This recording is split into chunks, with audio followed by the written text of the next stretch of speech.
Hey guys, Kneader here. Today we will be playing some Crimson Gray.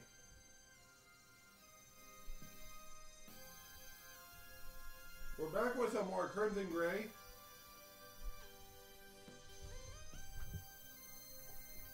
Oh.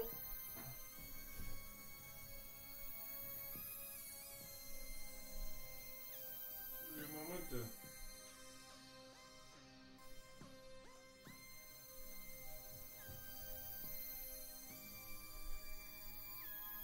Go, loading in. Oh, we still have that scary music.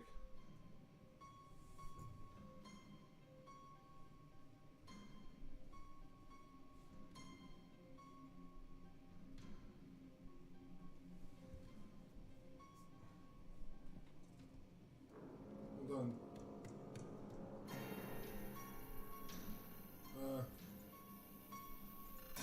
There was no note this time, but there was a chocolate heart wrapped in foil in the exact center. Well, let me load in. Okay.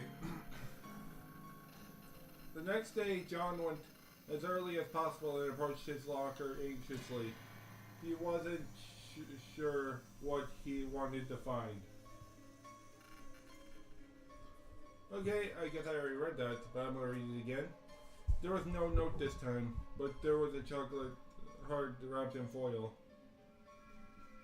It said in the exact center of the bottom of his locker. John stared at it for a while, then slipped it into his pocket and headed to class, even though he knew he would be far too early.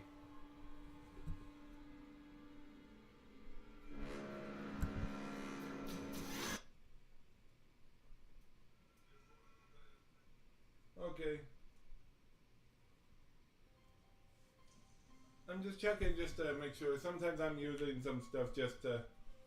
I'm using like my phone as a... just to make sure everything's going well. So just like what you guys actually see. You know what I mean. You had to reach out. Alright, I already read that. There was no way he could eat it.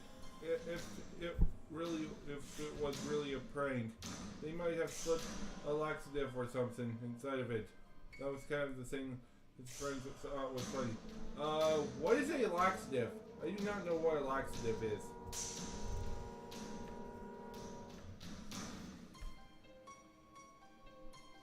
Oh, I think the music's going faster. But if it was that girl... ... It didn't matter now. What mattered was that someone clearly knew his locker combination and could get in whenever they wanted. That could be a real problem. Oh, wait, that music's getting real scary though. He knew that he should come up with a solution before tomorrow, but what?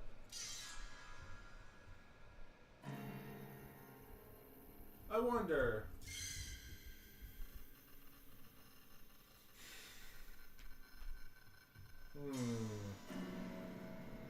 Tell the teacher, tell Mrs. Smith, try and keep watch on the locker, replace the lock.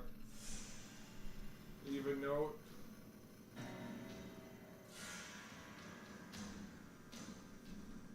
I wonder, what should I do here?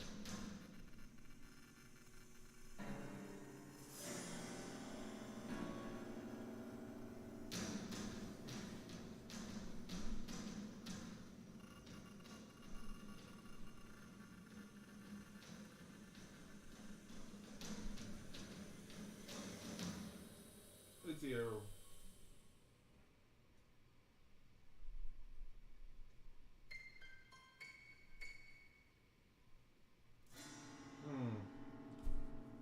What should I do here?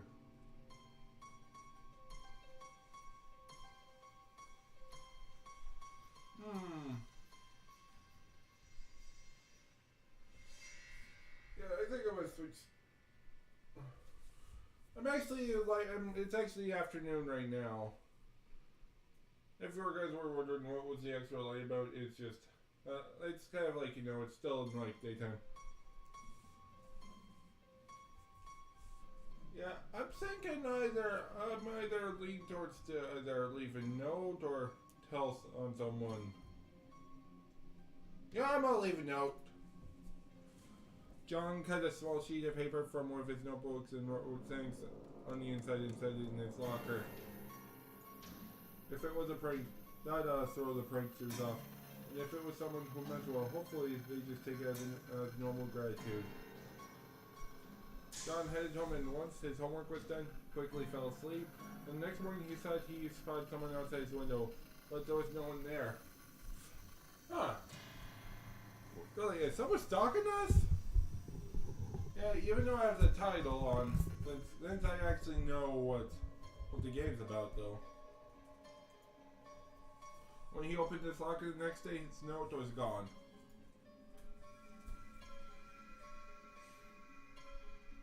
Making an effort to set a mystery of locker aside, John went with his friends to the rooftop for lunch. They spread out on one side, enjoying the sight of trees below. Oh, I think that's Lizzie. Midway through the meaningless conversation, John noticed that Lizzie was watching him from the far side of the roof. Her gaze was even more intense than before, so he comfortably tried to ignore her and focus on the conversation.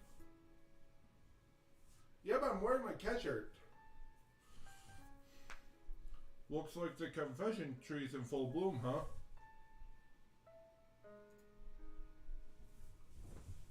You really believe those stories? True love and all that? It works, man. I got a buddy who just graduated. He swears that he got so much bleep confessing under it. Yeah, I'm not going to say certain words sometimes I might have looked up some words. And sometimes, like, if I decide if I want to say them. Sometimes I'm not going to say certain words here. So, like, the words will be replaced with a bleep! You know what I mean.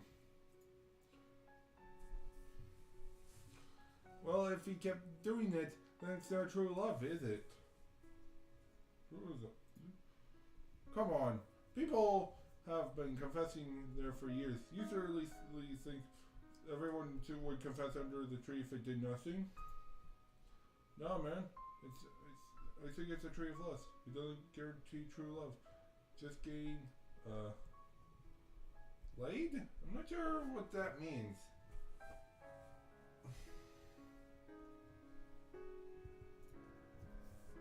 If that was true, way more guys would be into it.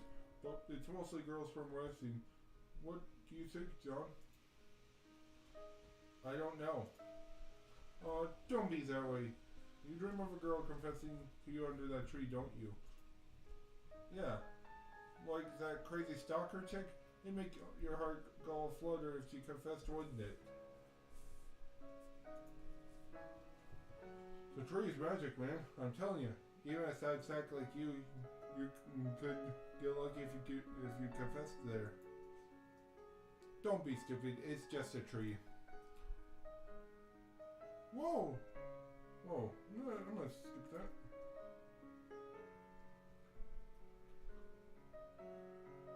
I'm telling you, everyone goes there too.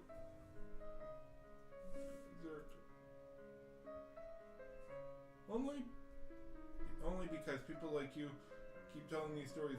There's nothing magic about the tree, just people just believe that it's special because everyone else says it is.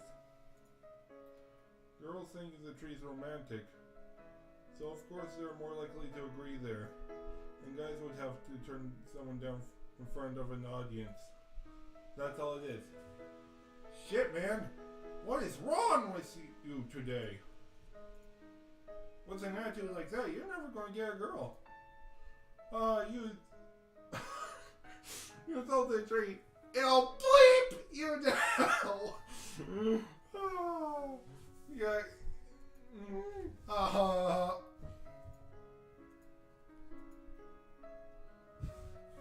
Well, yeah, and I'm still doing voice acting today. That day, John couldn't get into his therapy appointment fast enough. Mrs. Smith smiled at him when he came in, but immediately saw he was unhappy. Are you okay, John? Perhaps you need to be on a stronger formulation? No. Well, Our session should make you feel better. Lie down and get comfortable.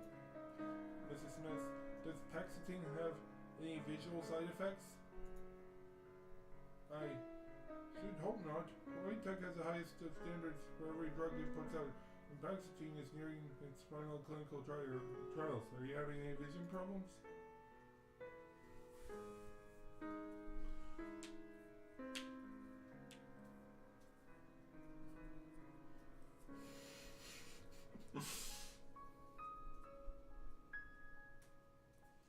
John laid back and stared out the window. Was he really seen differently, or was it all in his head? Stared down a long time before he opened his mouth and started talking. Everything just feels so gray. So are you having vision problems? Not literally gray, it's just the sky today. I remember when I was younger, I always thought the clouds were beautiful. Now it's like there's nothing there, nothing that matters. I look up and I just don't care. That sounds like more likely to be a mental issue then. Why don't you get more relaxed and talk about it?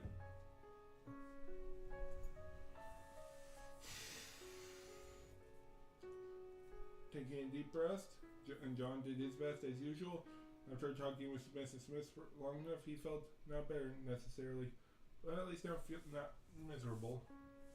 Their session went by in a flash and then he had to head home. He shuffled through his routine easily enough, slept fitfully, and then returned to school barely more rested. But when he arrived, he found a huge crowd standing and staring.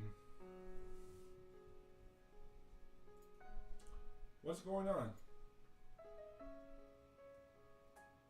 You know that tree that students confess under? Like the confess under? The words made John shiver even though he wasn't entirely sure why. He shifted to look through the crowd and then he saw it. Holy shit!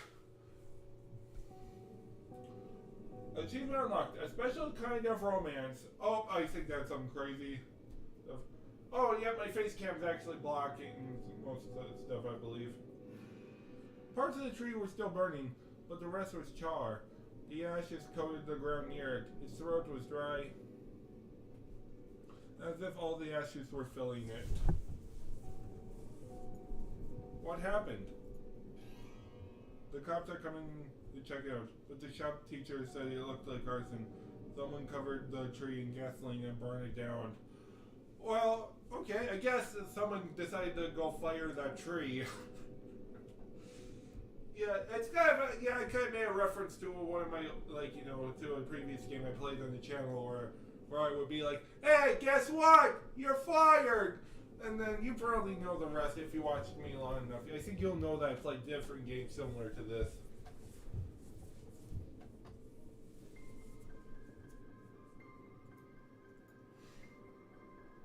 See, this is why we need cameras. I've been telling the principal for years, but does he listen to me? No one thinks. The words slid off his mind, and John turned away without even saying goodbye. Not entirely sure what he was doing. He stumbled straight into his locker. But when he opened that locker, he discovered a folded note set in the exact center, like always. He stared at it for a long moment before unfolding it with trembling hands. Well, I guess I can use a different voice when I'm reading notes. I didn't like that tree either. Okay, I'm not sure if that's a better voice, but sometimes, yeah, I'm trying to do something, even though I'm kind of new with voice acting, even though it's been some time. I'm still able to do the high-pitched voice, though. Alright. He stared at the words as if they were a foreign language, wishing he could avoid understanding the conclusion. I didn't like that tree either. I was reading the note there. It was her. It had to be. None of his friends would be that insane. And what would be the point of a prank like that? Well, what was the point for her? What did she think she accomplished? Should he tell someone? But it wasn't exactly evidence. And did he really want her to get in that much trouble? John decided he was being stupid like usual. He decided he needed to talk to her and find out exactly what was going on to put an end to this. That day, whenever he was in the hallways, he could feel her eyes on him. I'm gonna move my computer and work a little bit.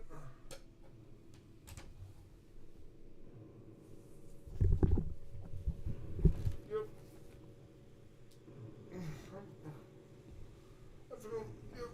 I need to stretch my legs out a little bit. I can't remember exactly. I'm gonna read again. Okay.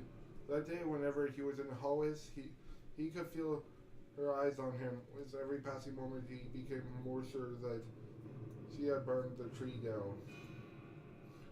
He wondered if a normal person would be afraid now, but for him, he barely penetrated his numbness. He just wanted to find out what was wrong and put an end to it. It took until after school to find his chance. When the teacher handed out assignments, he volunteered to clean the roof.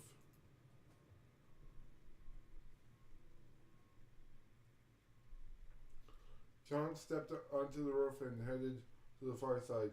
After a few seconds, he heard the door open again.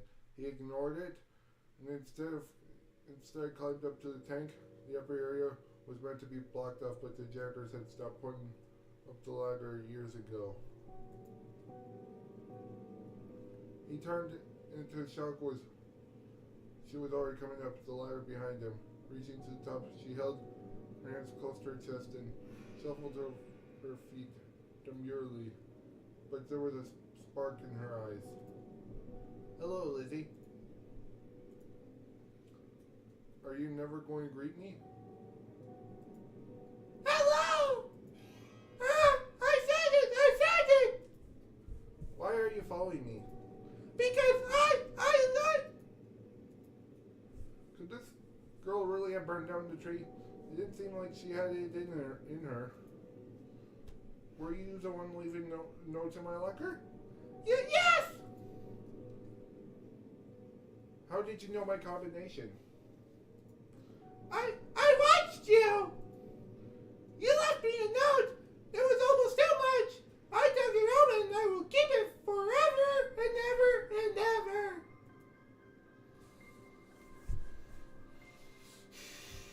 Okay, I'm starting to think that Lizzie is actually the Yandere.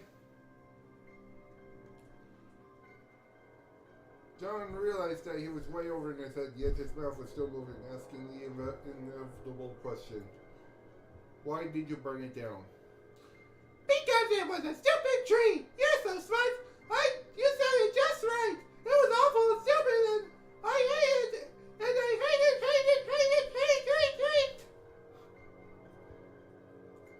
Oh, I think she had a crazy face for a moment. It's all because of you, John! I could never do what needed to be done before! Now I can!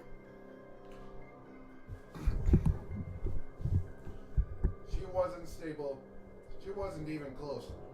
What had he gotten himself into? I finally found you! You're the only one for me! Oh, I think your face is... Part of him knew that he should do something. Run away, call for help, yet... Why? Huh? Why do you care about me? How can you ask that? You're the best person! The only person! Bullshit! I'm just another high school boy. No, not even that. I'm worthless. No! Don't say that! It's not true! It's not! I'm broken. My brain doesn't work right, and even the strongest drugs don't make a difference. No, it's not true! That's not true, John! It's a perfect! How can you say these things?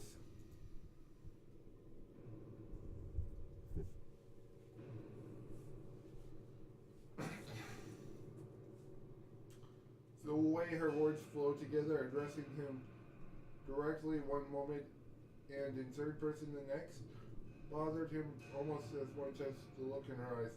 Whatever her issue was, it went deep. You're not well, Lizzie. You need help. Ah! You said my name! But I can't help you. I'm not worth anything to anyone. Just forget about me and find someone else to care about. No, I could never! You're the only person who matters! But why? You don't even know me. You don't care about me. I'm just part of your problem. No!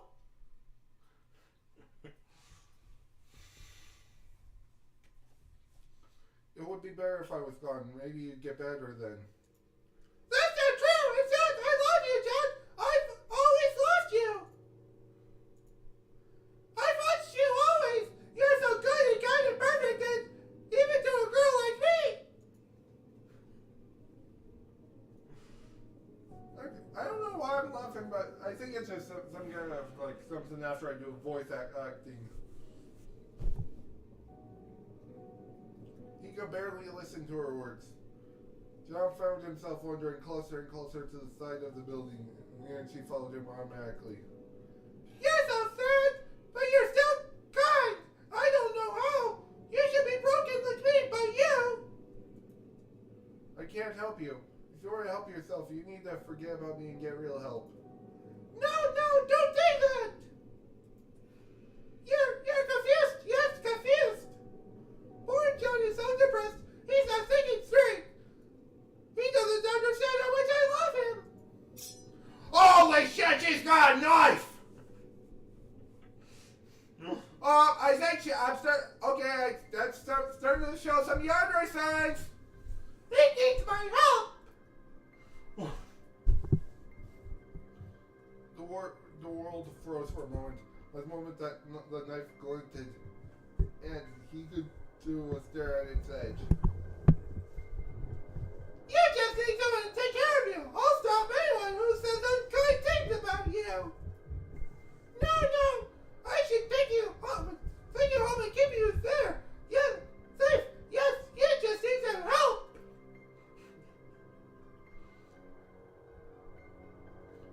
Where the hell had she gotten that knife? Would she actually use it on him? A second later, John realized that it was a foolish sight. This girl had burned down a tree because he said it was stupid. He had no idea if there were any limits on what she might do.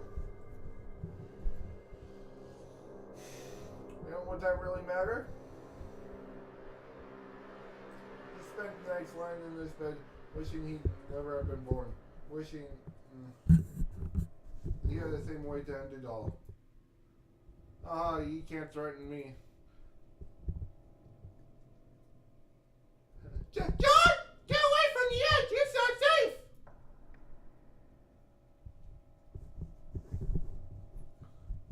He took several steps from the very edge before she could stop him and turned to face her. The back end of his shoes hung off the edge of the building, nesting between him and a fatal fall.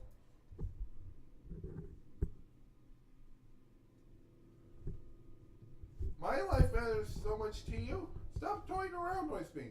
No, you don't understand! What do you even want? To stab me until I'm yours forever? Is that it? Never! John is so good and kind! I would never need to stab him! Please come away! I'll take good care of you! You can't. Huh? Maybe you have good intentions, but you need help. Unless you get it, you can only hurt me. I will! Whatever you want, I promise! Just don't hurt yourself! It was a lie, of course. She was just saying whatever it took him to step away from the edge. It was exactly how he imagined it would go.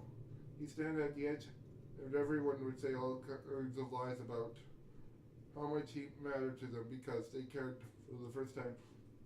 Not him, but the idea of him. But the look in her eyes, that couldn't be faked.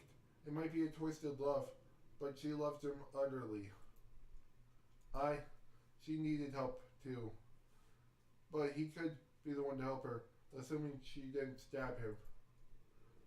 But what the hell was he living for anyway? Lizzie, would you make a promise with me? Huh? A promise? I'll step away, I'll talk to you, or let you leave notes in my locker, or whatever it is you want. But you have to listen to me and get some help. Can you do that? You promise? You promise you won't leave me if I say yes? I won't leave you, Lizzie. Forever?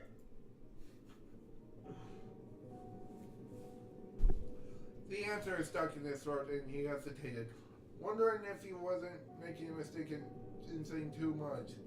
But in the end, he swallowed and nodded. Forever. Ah! Now, set the knife down, and I'll whoops! As he started to step away, John lost his balance and fell backward. Suddenly, he was in free fall, nothing between him and the cold pavement. Holy oh, that's our Yandere face! Looks like we found the Yandere now!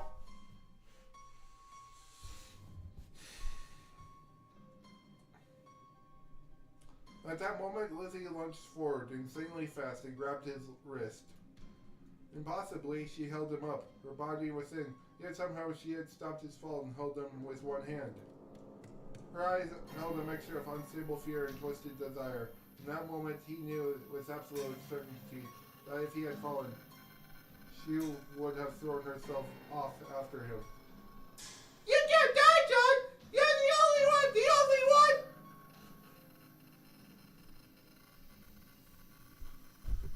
With that same incredible strength, she pulled him back up onto the rooftop. Fortunately, she had left the knife behind when she lunged to catch him, but he was still anxious about being so close to her. John almost died! John, I love you! I won't let anything bad to happen to you!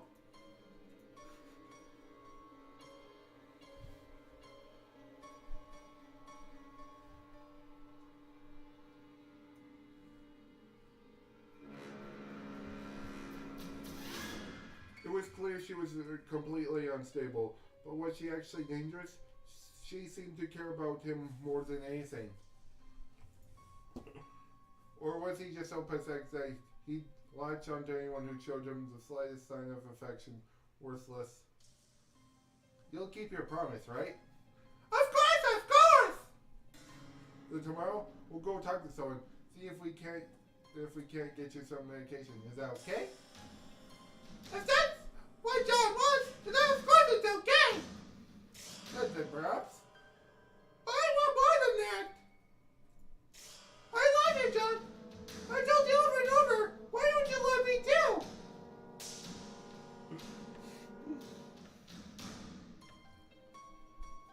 At least she was thinking about the knife in her hand. But was there a good answer to that question? No. She had to think about it logically. She wanted him to say yes, but that might make her worse. The risk of saying no couldn't be ignored either, though. Well, I'm not sure what I would decide. I'm gonna take a break for a moment.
Alright, I'm back.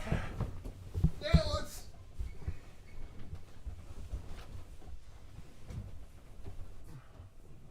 There we go. Now let me just. No,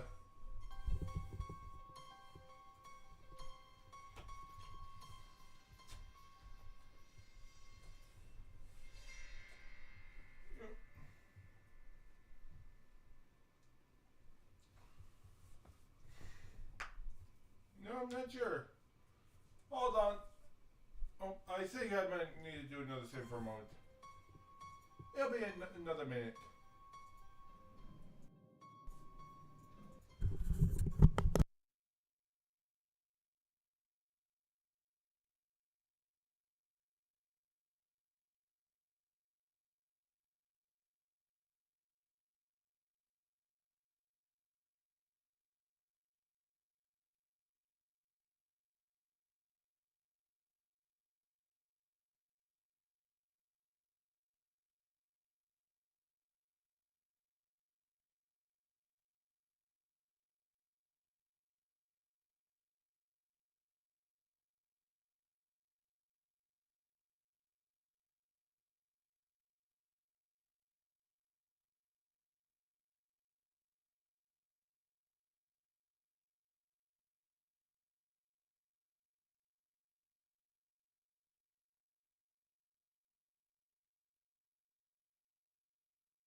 Okay, I'm back now. Let me just sit down. So I just had to talk to someone for a moment. Now I'm back.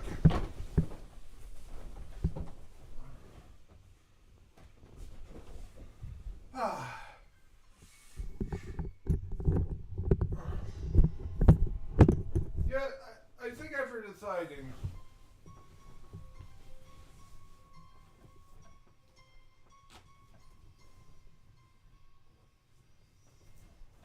I decided to switch the lights to pink.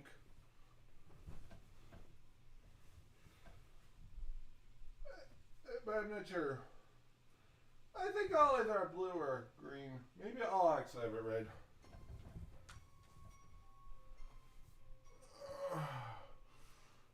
I think I'm gonna say yes.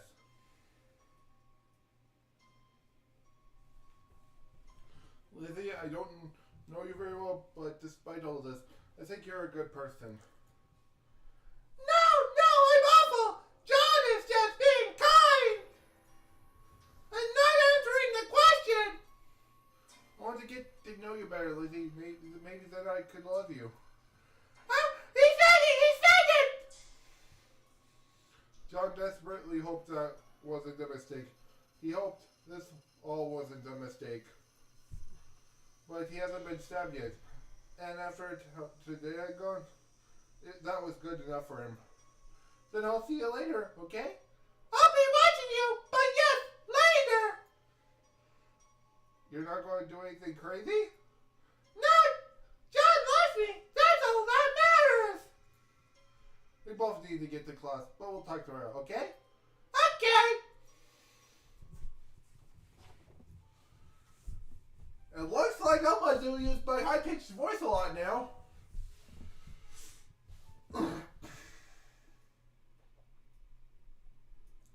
The rest of the day was even more of a blur than usual. Everyone's voices not even echoing in his head. John could hardly believe what he had just done. It all seemed like a dream now. Had Lizzie really pulled a knife on him? Had he really threatened to jump off the school building? It made him wonder if he was then the insane one. But no, it had really happened. For better or for worse, he was stuck in this situation.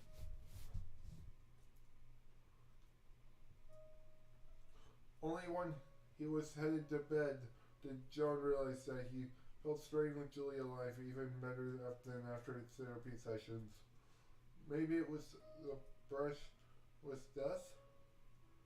Maybe it was good having someone to think about other than his pathetic existence.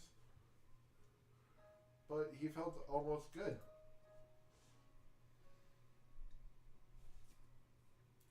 Maybe that meant he was crazy too. But right now, he was just glad he could sleep soundly.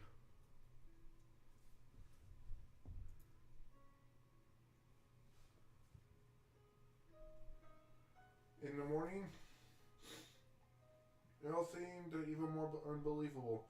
John sleepwalked through his routine, half certain that he would find out that it all been a dream.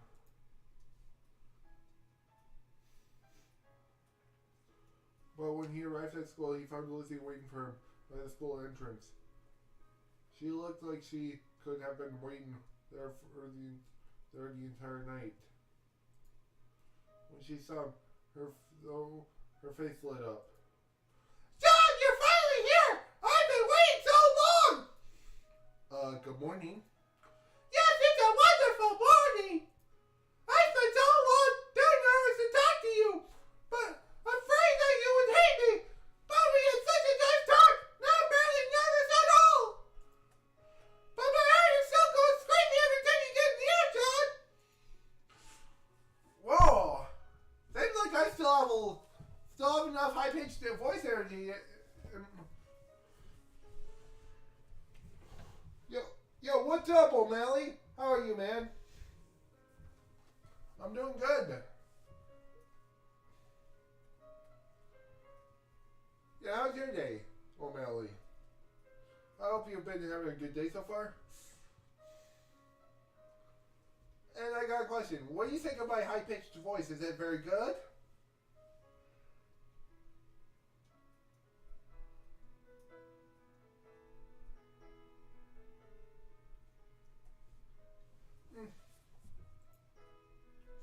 Isn't it horrible that we have to be in different classes? Laura shouldn't be separated like this. Will you eat lunch with me today? Please, won't you? She could sound so adorable. Normally he'd be happy to have a girl like her asking to eat lunch together, but... Sure, on the roof again? No! There might be unkind people there, and you might feel sad again. No, I have the perfect place! Where is it? That's a secret! I'll show you at lunchtime!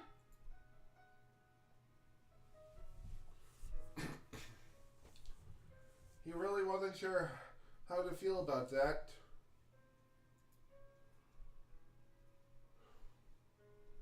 For once, John had something to look forward to, or dread. He wasn't sure. Oh, my high-pitched voice is awesome! Oh, that's nice! Thank you.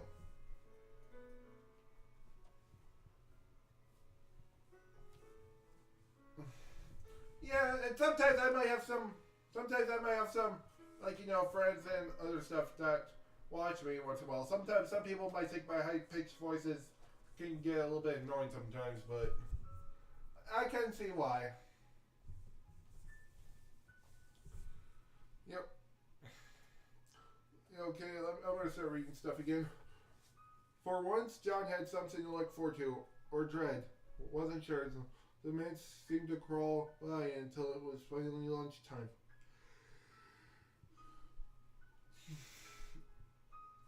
Let me see, how long have I been live streaming? Oh, about an hour.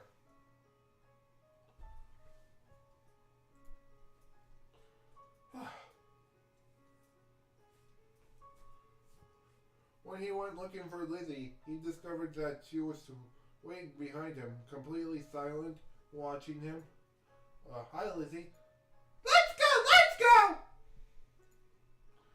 We don't need to go to the cafeteria! This way!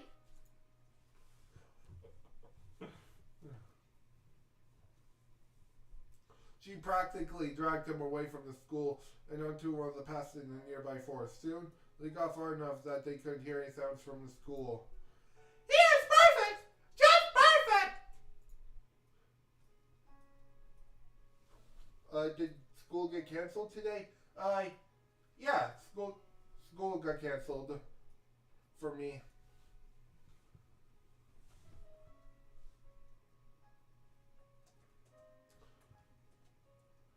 Lizzie faced away from him, giving a soft little laugh. Then suddenly she whirled around, thrusting something toward him. A lunchbox? I worked really hard on this! You have to eat it! You have to! Okay, thanks, Lizzie. She gave a little squeal and promptly sat down on a small rock. It seemed to like a lunchbox of her own, but she kept it on her lap until he opened his. John was braced for a horror show, but to his surprise, it was just normal food. It looked pretty good. He took a bite, and it tasted good. John realized that Lizzie was staring at him intensely as if her life was on the line, so he smiled at her. It's really good. Yay! I worked so hard on it! So do you want to just eat together, or... This is a dangerous because we should get to know each other more! I want to know everything about you! Well, I'm nothing special. That's not true! Let me see what to say. Despite himself, John found it easy to talk to her.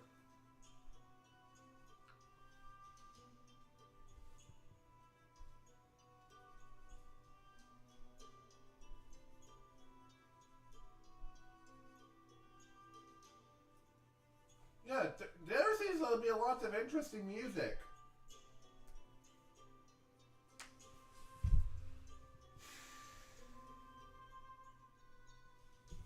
Yeah. some kind of like app on my phone that allows me to like find the music that's actually playing. Despite himself, John found it easy to talk to her. He wasn't sure how. He was sure he was sounding like an idiot, rambling about stupid, mundane topics. Yet she listened to every word with rapt attention. It was bizarre to have someone who actually cared about his life. His father had never had time. His friends were busy with their own things. Mrs. Smith was just listening professionally. But Lizzie really cared. He knew that she wasn't well, that her obsession was probably a sickness. Yet a pathetic part of him didn't care, was just happy to have someone paying attention to him.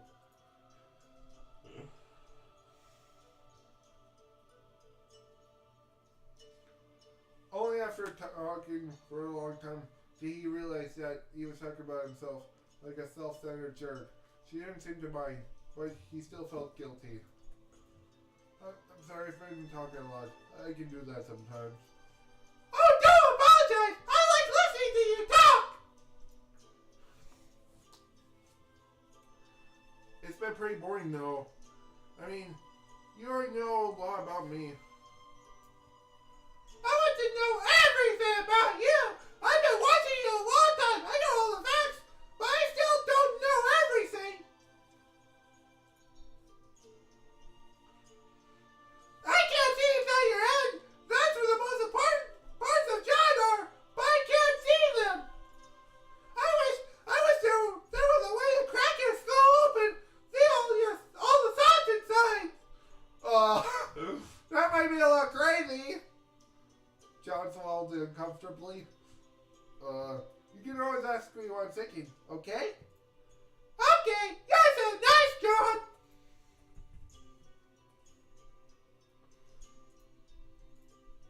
So, Lizzie, tell me about yourself. Oh, there's nothing important to tell! I'm not important! I just want to listen to you more!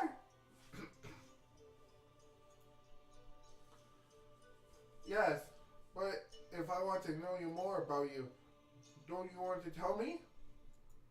Ah! John is so kind! I don't deserve him!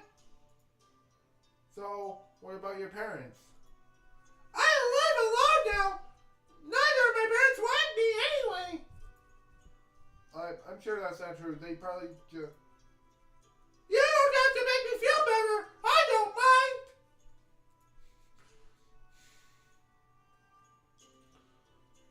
You don't mind that your parents...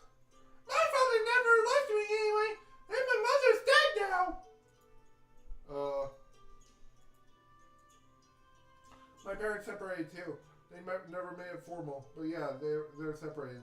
Mom doesn't like to visit. My dad is always at work, so it's like he's not really there. You mean they leave you alone? That's horrible! How dare they just leave you like that? Clubs? Are you in any after school clubs?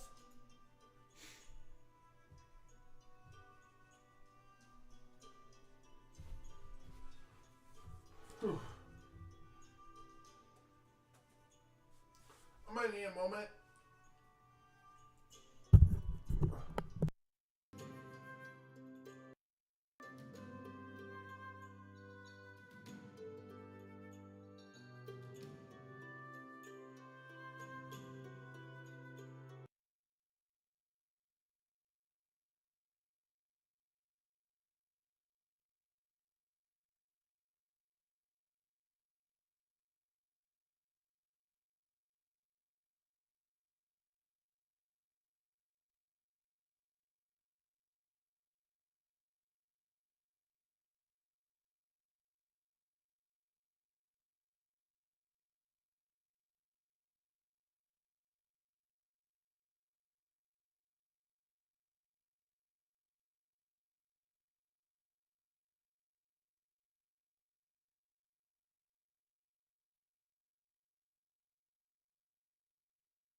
Alright, I'm back. Now let's do some more voice acting. And play the game.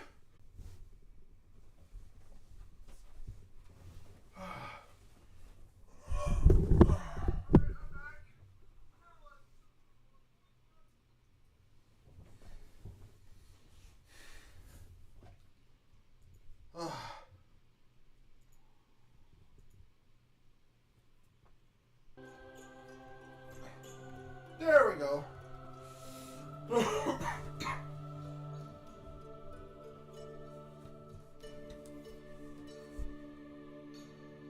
When he wasn't pulling the conversation away from troubling topics, John actually found himself enjoying their talk. Or maybe he was just happy to be talking to someone who was actually managing to pay attention to the conversation. He finished every bite of his lunch without thinking about it, given the way that she stared at the lost crumbs while he finished them. That was probably a good thing. Too late it occurred to him that she might have tampered with the lunch, but she stared at him, so pleased that he had enjoyed it. John couldn't believe that she would do anything bad for it to him. As soon as he had that thought, he remembered the tree shivered involuntarily.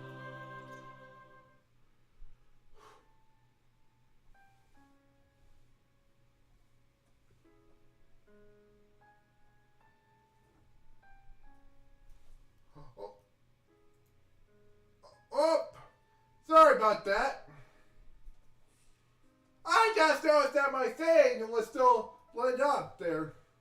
We'll be back.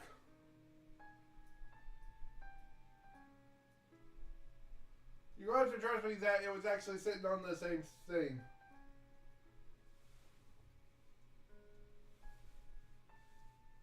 If you guys were wondering, it was kind of the same where I left off.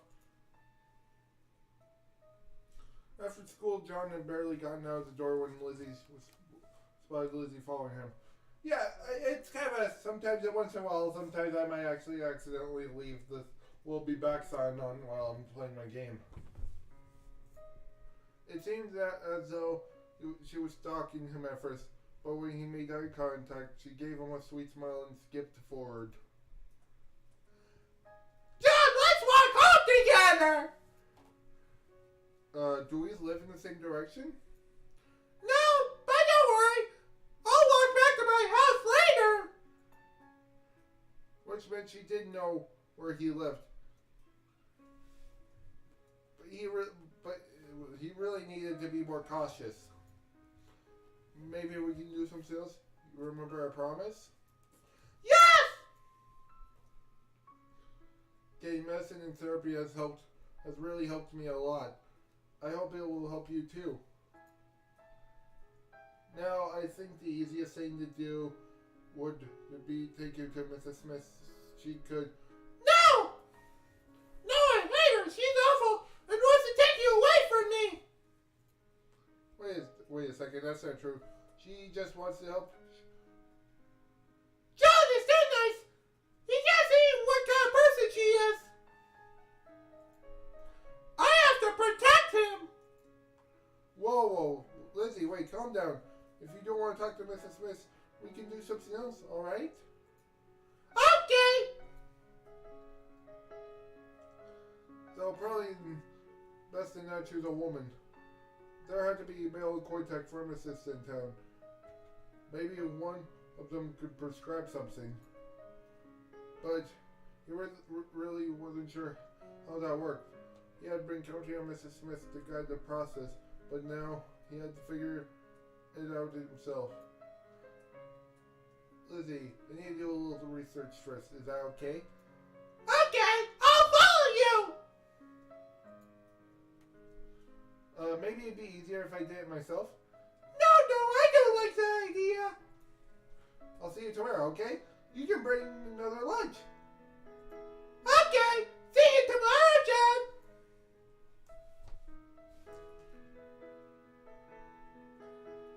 He hoped that medication would help her stabilize. After all, she'd be cute if...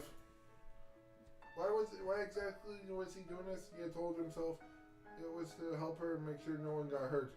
But now he was hoping she could become normal and stay with him. But heck, he couldn't get a girlfriend normally, so he had to take advantage of some poor girl's obsession.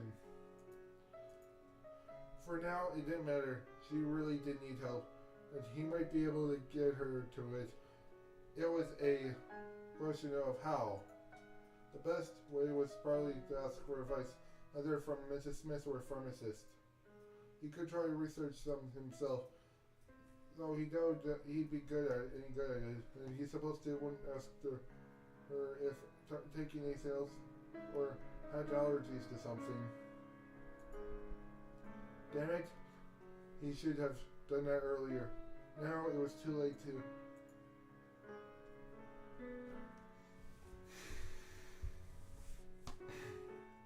John realized that she was still following him. He couldn't have been surprised. Okay, so asking her was still an option. But he had so much time before he had to get home and do his schoolwork. So he needed to choose carefully.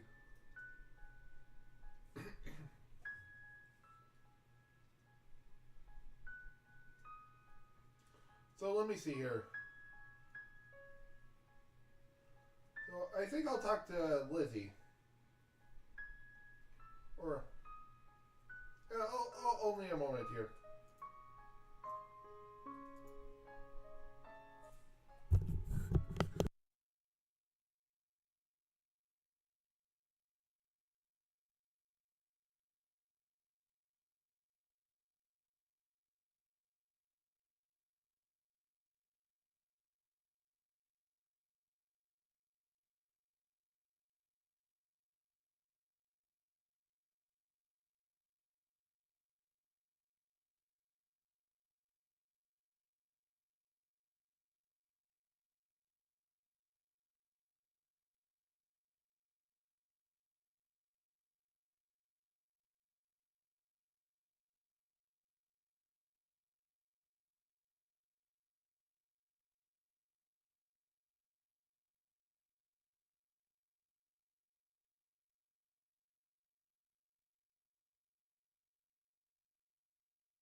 Okay, I'm back.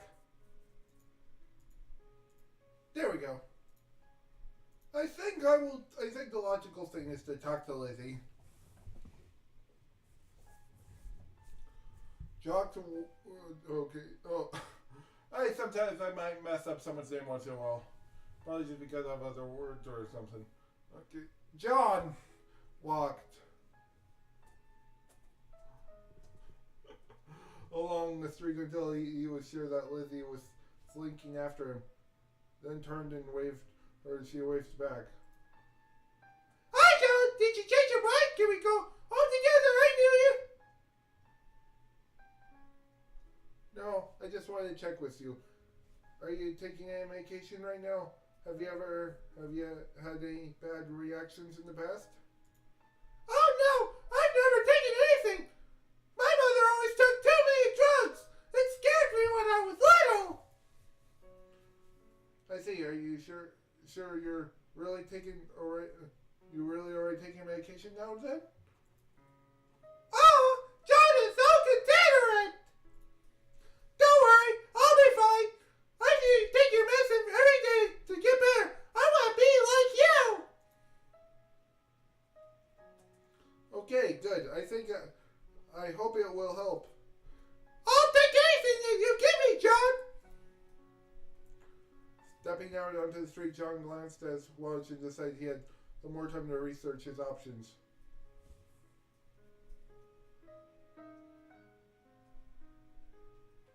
I think I'm gonna talk to. Let me see here.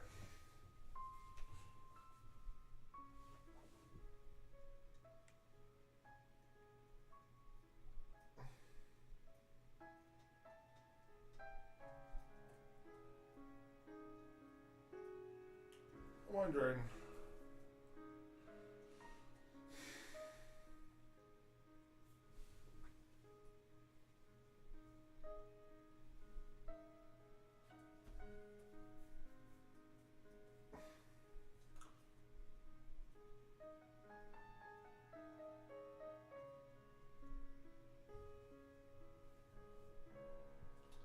I'm thinking.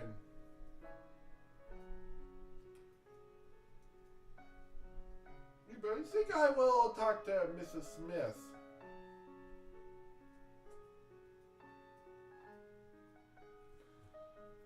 John headed back to school and discovered that Mrs. Smith was still in her office. She'd always put in long hours. For a moment, he saw her at the desk before she had seen him. She looked older and more tired, just staring at the papers in front of her as she worked through them. When she spotted him, she immediately flashed a smile. Hello, John. Did you forget something? No, I was just wondering if you could help me with something. I know a person who seems to need some sort of medical help, but it really would be the easiest if they came in and see me.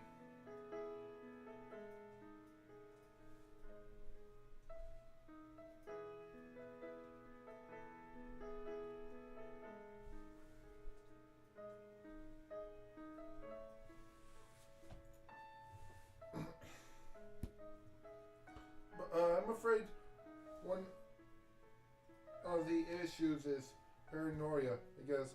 I don't think they'd be willing to do that, but I would like to help.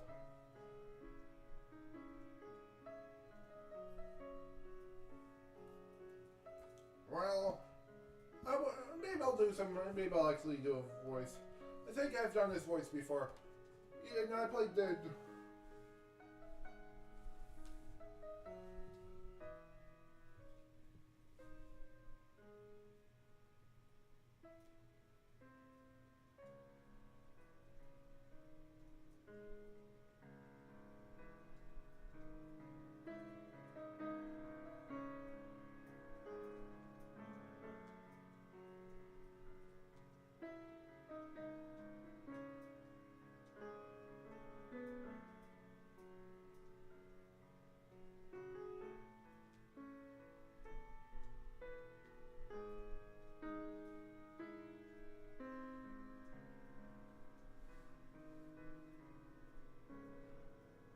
I just need a moment. I'm just texting someone right now.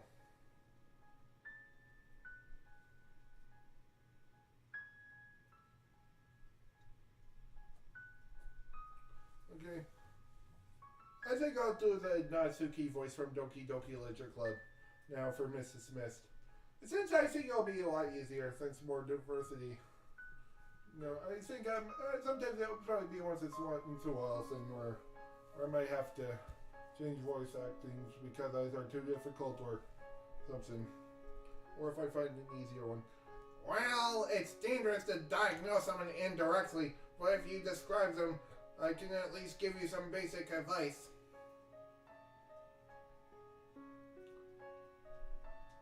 John described Lizzie's worrying behavior as best he could without identifying her. He wasn't sure why he was so careful, maybe because she might come after him, with a knife if he said too much?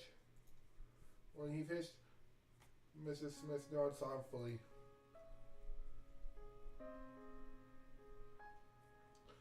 It does sound like a serious case. You'd want to get a blood test done in case there's a serious chemical imbalance. Do you think there are any drugs that could help? Koitek has a line of very powerful drugs that could certainly help, but the question is which one would be appropriate. I guess since there's fixation to it, I wish they finished developing Aerospan, but I guess it's too early for that. Yeah, sometimes a lot of drug names sometimes are very hard to pronounce. No, I'd suggest one of the two choices. Neader or Yandere. I think that's not a good one. It sounds very close to what this game is all about.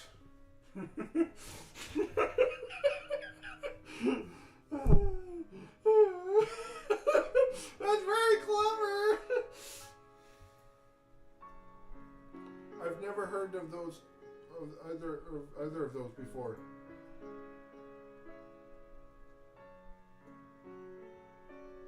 They wouldn't be at all appropriate for treating your condition, or most conditions. Honestly, they're very experimental.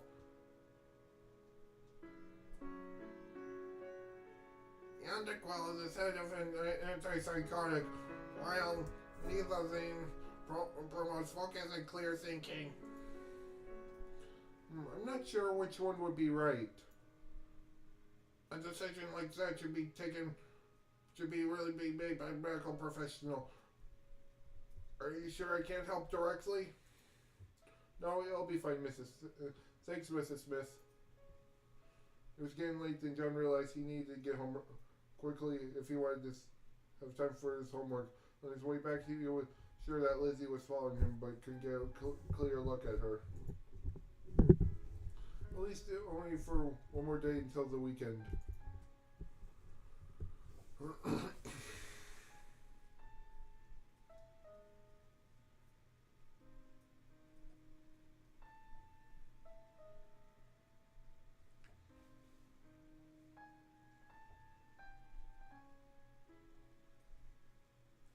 Okay. Friday had passed faster than John had expected. Lizzie was nearby at all times, and they ate lunch together, but things were almost normal. Almost. When he started to get comfortable, she would give a giggle that went on a little too long, or slide a hand towards where she had her knife, or spot more insistently than she could. Was it bad of him to think that she was really cute despite all that? Could she be nice if she wasn't so well? But John hated it when his friends suggested he could be fun if he wasn't depressed, and that thought left an ugly knot in his stomach.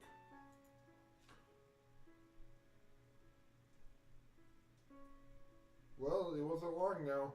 Maybe she could get some real help. He made it through his last class. Almost slept through his session with Mrs. Smith, then headed home. John finished his homework and chores as fast as he could and went to sleep.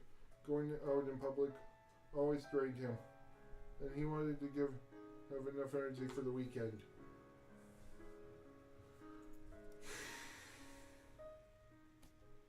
He woke up too early, eyes gritty and head still mirrored in half-remembered dreams.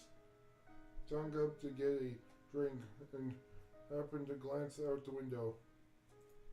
Lizzie was standing outside his house with a huge smile on her face. After staring at her for a moment, John groaned and went back to bed. The second time he woke up, the sun had already risen. He felt a little better, but not much. Normally, he would stay at home all weekend, but he couldn't do that if he wanted to help Lizzie. She was still standing outside his house in exactly the same place, exactly the same cheerful expression. John brushed his teeth, got dressed, combed his hair, He realized that he was acting like he was getting ready for a date.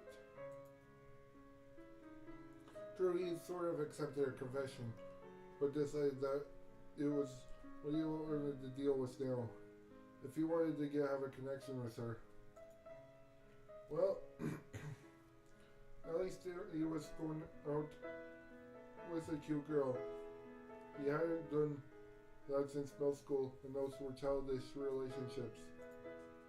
And of course, this was the only way he could get a date. Pathetic. Oh, okay.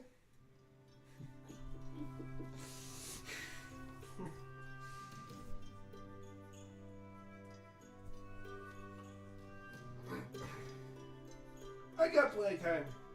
I'm thinking maybe an hour. I think I'll keep going for another hour. Finishing his preparations, John headed outside. He hadn't noticed from his house, but Lizzie had gotten dressed up for the occasion. He'd never seen her outside her school uniform, and it made him hesitate for a moment. She obviously put effort in making herself look good, and she did.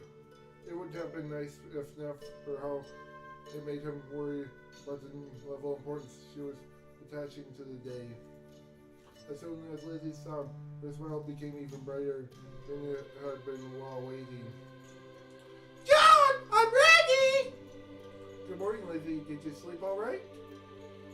Oh, I didn't sleep! Let's go! I'm pretty sure you need to sleep if you... Because sometimes not sleeping can be have some bad effects.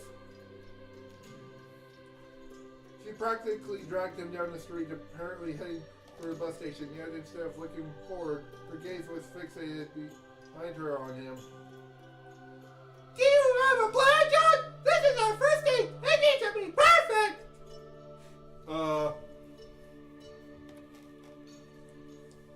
Shit.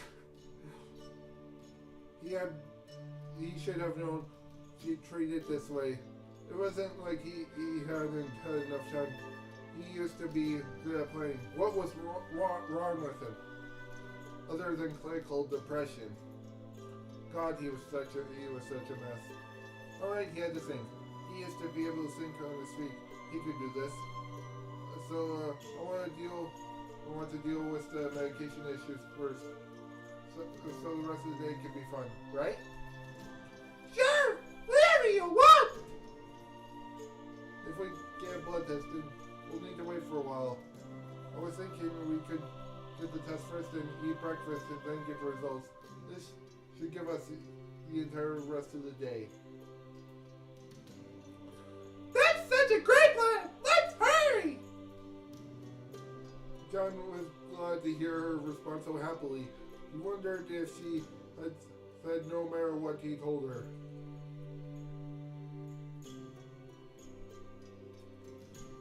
They took a bus across town to the furthest pharmacy and ordered a standard Koitex sampling. He'd been nervous that Lizzie might react poorly to a needle, but she just smiled sweetly at him while they took a bit of her blood, then hopped back up. Look! The band-aid has little kitties on it! It's so cute! Okay? You want to eat something now then? Yes! They walked to a nearby bakery and he bought them a pair of pastries. One of the only advantages of his workaholic father was that at least he had a decent amount of spending money. Lizzie held hers in both hands and began cheerfully nibbling at the end of it. She stared at him while she was doing it. But otherwise, she looked ordinarily cute instead of scarily cute. Nom nom nom! I didn't know you could act silly.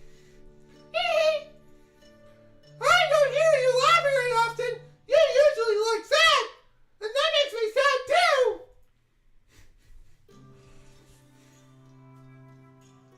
And like that, his good mood crumbled. I know. I'm always ruining everything. I don't know why anyone stays near me when I just... No! Lizzie took his pastry and stuffed it in his mouth to shut him up. I don't know why I think that's funny. You're not depressing at all, John. Just being around you makes me feel warm inside. I just want to see you smile more. When you smile, I feel like maybe everything will be all right.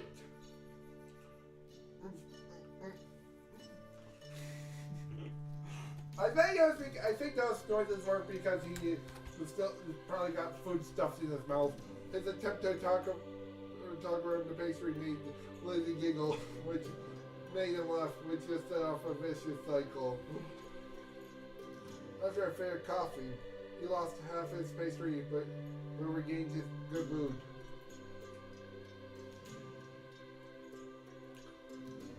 It had been a long time since an emotional downturn hadn't been spiraling towards depression. Lizzie grinned at him and he smiled back at her.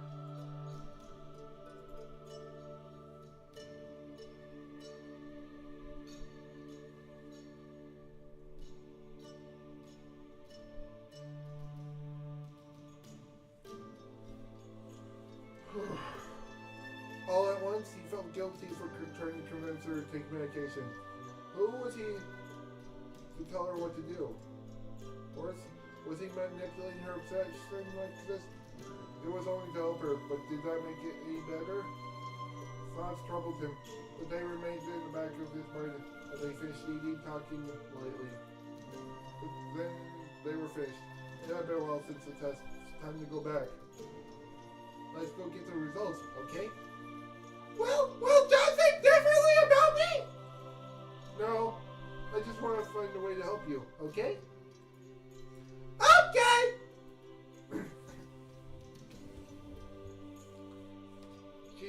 She answered cheerfully, but something in the lightheartedness they shared it was gone, and it wasn't coming back. Swallowing, John steeled himself and walked with her to the pharmacy. Lizzie slowed near the entrance, then shuffled backward. I'll stay here! You can bring me what I need, okay? Okay, no problem. Inside, he found the pharmacist writing down something on a clipboard. When he spotted him, he immediately frowned. You're alone? I suppose that's the best anyway. We need to talk. Is something wrong? She's not sick, is she? It isn't that kind of test. It'll take a snapshot of a person's current condition. Is your friend going through a difficult time right now? I mean, maybe a little. These are some extraordinary numbers. Most people only see those briefly during the worst days of their lives. Take care of her until she seems past, alright? Okay.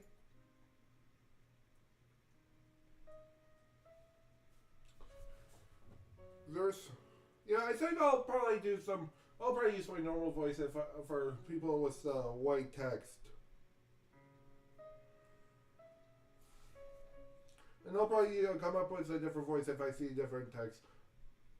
Like I'll use my high-pitched voice on for Lizzie, and that in the Natsuki voice. That's what I'm gonna call it. Like on Mrs. Smith, it's like the well. Well, there's something else I have to ask. It won't be comfortable, but it's necessary. Have you ever gotten any sense that she might hurt herself or anyone else?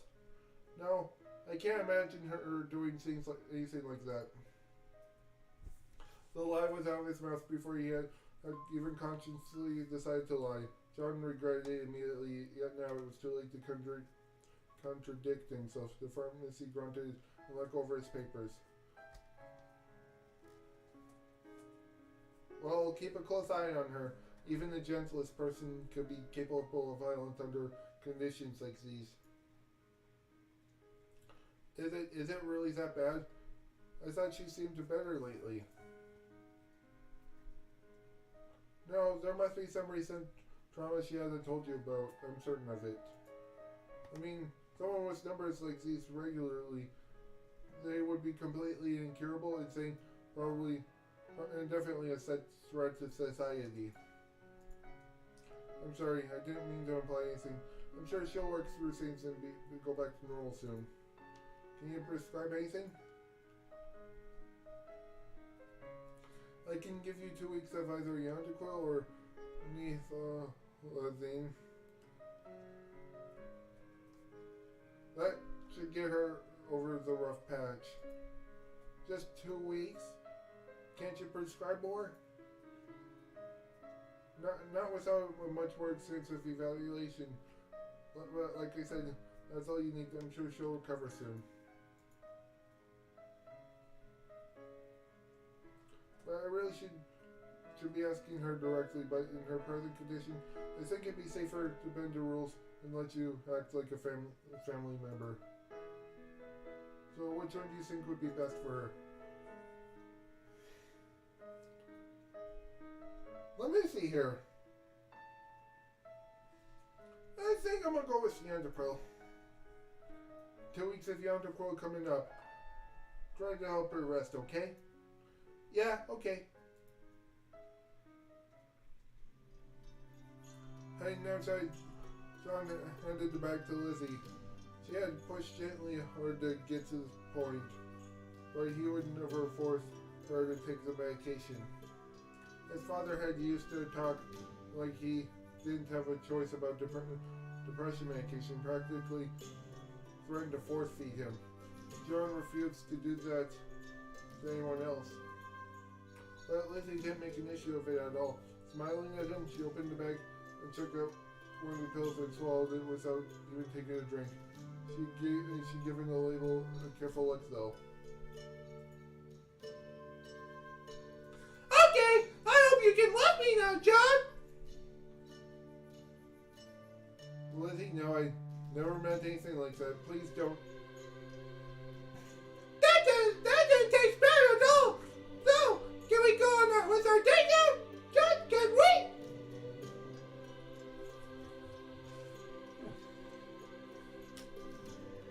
He wanted to go back to what she had said, reassure her that he meant nothing wrong by it, but his words were stuck in his mouth. Maybe on some level he did mean to force to her. Maybe he was repeating everything that had been done to him. But with Lizzie smiling at him like that, he couldn't fall too far in the depression. Instead, John smiled back and gestured her to follow.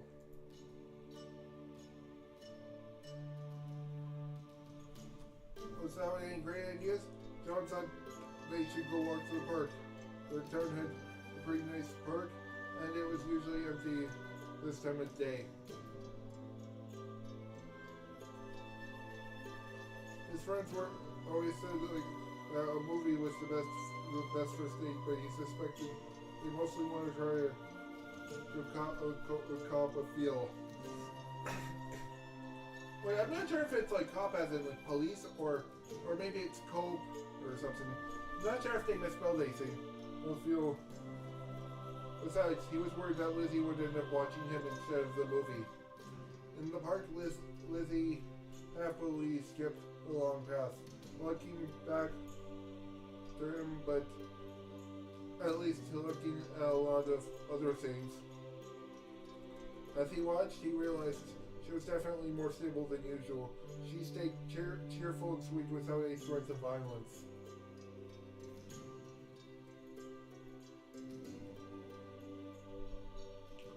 Could it really be the younger girl with him? The vaccine had taken 2 weeks to work. Whether or not it actually helped him, it's been really unclear. Then again, Lizzie was her own case. Of course, it took more than medicine to cure a serious condition. He knew that all too well. And as Smith had said, therapy was also an important component to recovery. Hers had certainly helped him a lot.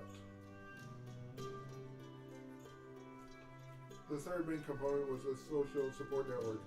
There, he completely failed to take her advice. He still had spent most of his time alone or in meaningless old relationships. But hey, now he was walking in a park with a girl his age. Maybe things were looking up. And for once in his life, things went his way. Lizzie was happy to eat fast food for lunch and didn't even try to feed him anything. Afterward, he was pretty much out of plans and Lizzie didn't want to stop. Fortunately, she was happy to drag him around town and see random things.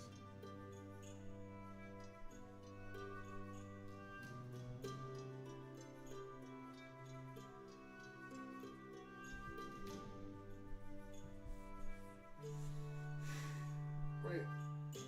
Yeah, I think I'm gonna read stuff again if I forgot. Okay, afterwards, it was pretty much out of plans and Lizzie didn't want him to stop. Fortunately, she was happy to drag him around town and see random things. In a way, he was grateful for that. He had spent all of his energy for making good decisions during the morning. It was just easy to glide along in her wake. That way, she was a good match for him.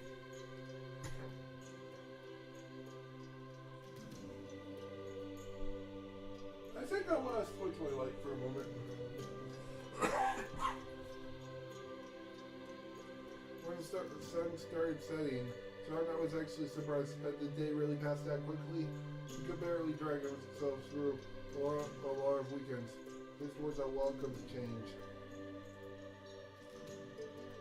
Holy shit, is that John? With a girl?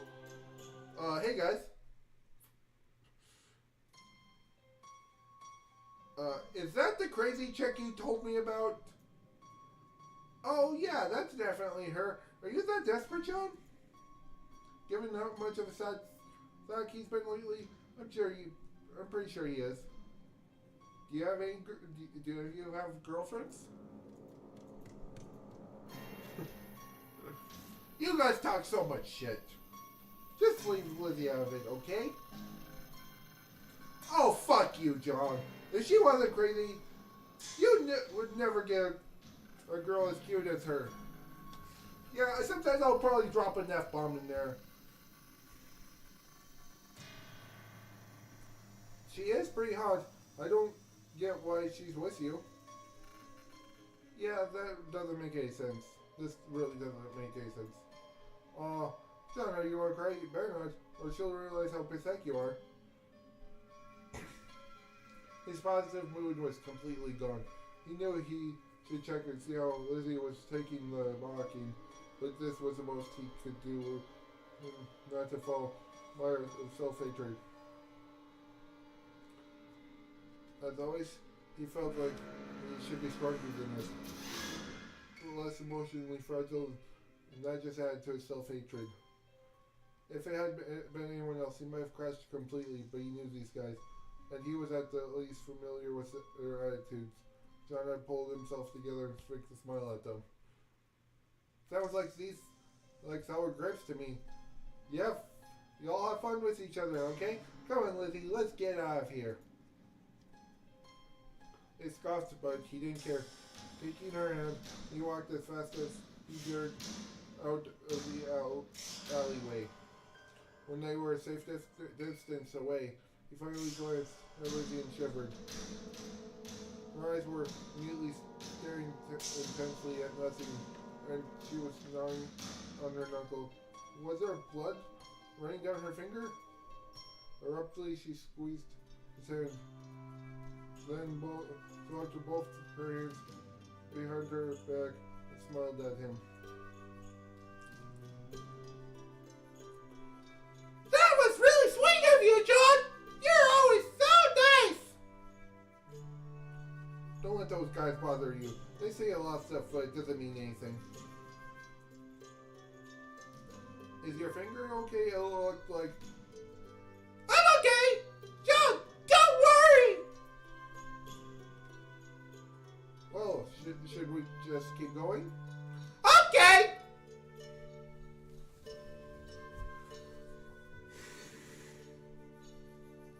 But they hadn't gone far before John realized that he couldn't follow up on that. Had he pulled himself together long enough to walk away? But now he had nothing left.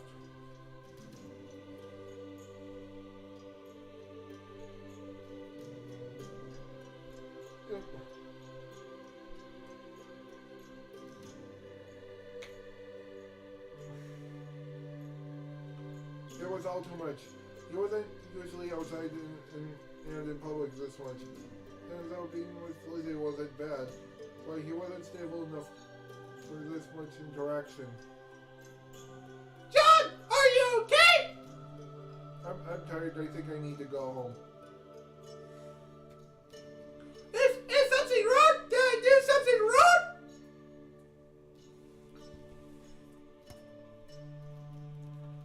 He could hear the tremor in her voice. Knew she needed the information, but the apathy was choking him to death. He had no energy for anyone else, no energy for anything but getting back home, curling up and wishing he was dead. Somehow he said goodbye, found the bus, and got all the way back home. The events passed like he was suffocating in gauze. The world around him too unreal to have any effect. Maybe he should have reassured Lizzie, but it didn't matter. He was an idiot for helping he could help her. Nothing he did mattered.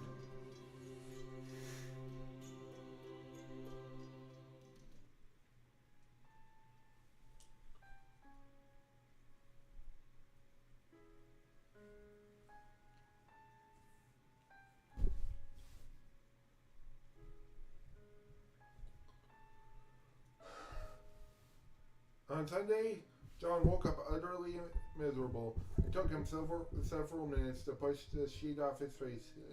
Then he immediately went at the light. There was probably no way he was going to get out of bed for the entire day, not feeling like this. He had homework to do on Monday, but he just didn't care. He'd get hungry eventually, but it didn't compare to the deeper emptiness gnawing at him. It hurt like nothing mattered. When he was just going to roll over and futilely attempt to go to sleep, he heard someone knocking on the door. Good morning, John! He stared at the ceiling for a while, then pulled the sheets over his face. Now today he had no energy for anyone else. She had to take care of herself. Soon enough, she stopped knocking. Good. John let the blankets stay on his face. He didn't close his eyes, just staring at the fabric. That was when he heard the front door close.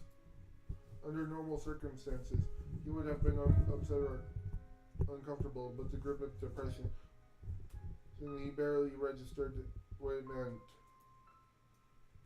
Good morning, John! He didn't respond. She didn't even seem to notice, moving closer and pulling the blankets away from his face. Are you having a bad day? Don't worry, Lizzie will take care of you! And with that, she began bustling around him, apparently not even caring that he didn't respond. She untangled his sheets and tucked him in bed, humming a tune the entire time.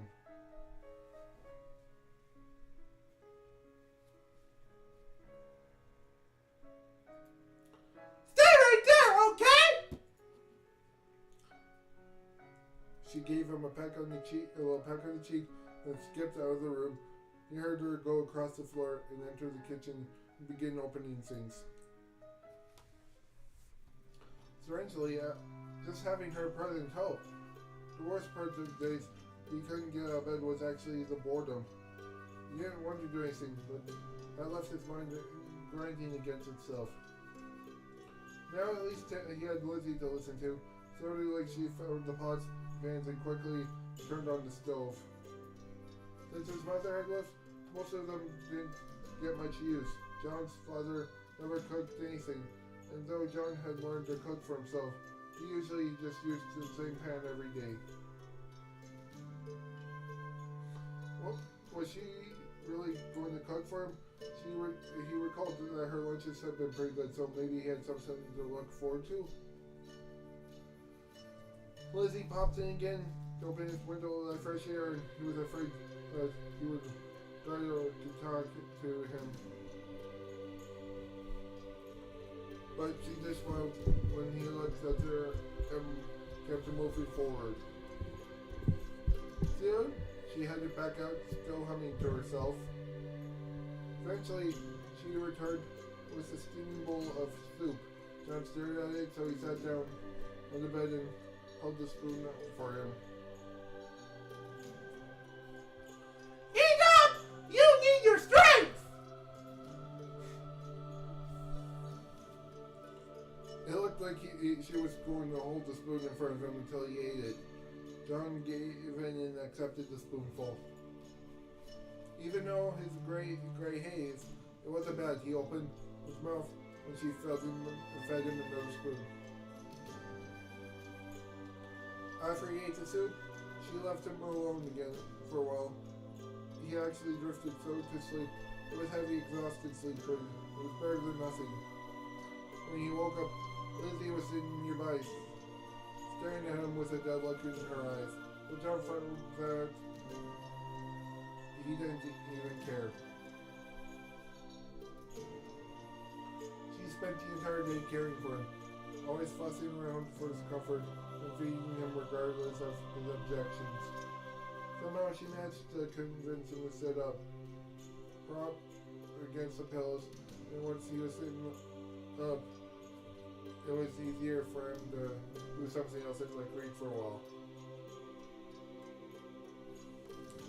To his surprise, Lizzie actually passed out some homework and began working through it. Humming to herself, she wasn't sure why he was surprised. Obviously she was a student too, but somehow he didn't think people like her actually worked or studied. By the end of the day, he was feeling close to better. But when he tried to get up, Lizzie kept him down with a gentle hand on his chest. You get better, okay? I'll see you on Monday!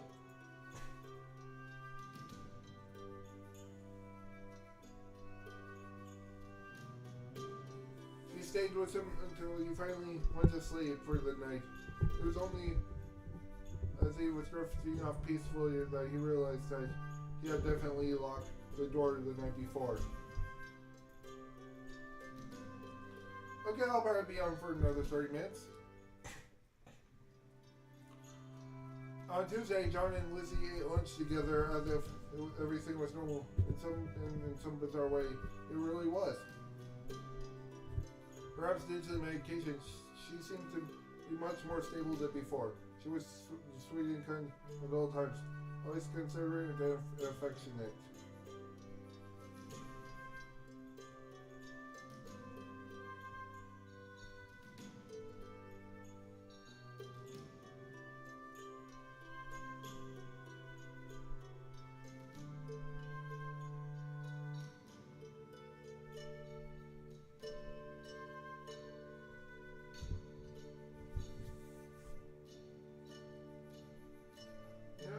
Let me see, I guess I might repeat myself again, if I haven't read it.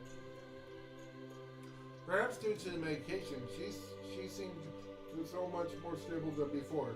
She was sweet and kind at all times, always considerate and affectionate. Yet there was an occasional moment where she was still seemed a little obsessed. The slightest positive comment from him would have interpreted the sign of their destined love. But oh no, John was happier than he had ever been in a long time. His classmates even stopped messing around with him about Lizzie. So he wasn't sure if that was because she seemed normal or because they were afraid of her.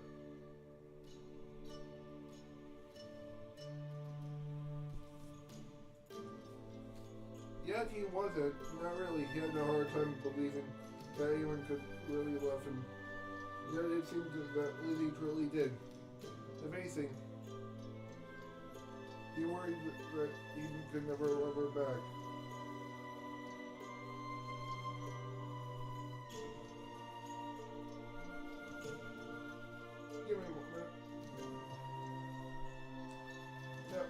yet it wasn't. Not really. He had a hard time believing that anyone could really love him. Yet, it seemed that Lizzie truly did. If anything, he was worried that he could never love her back that intensely.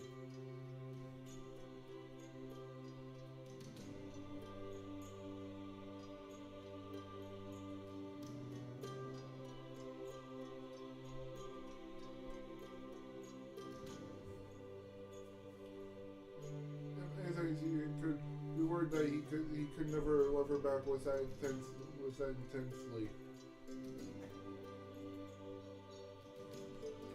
He had an appointment scheduled with Mrs. Smith on Wednesday, yet for once when he walked into her office, he didn't seem like he didn't feel like he desperately needed it.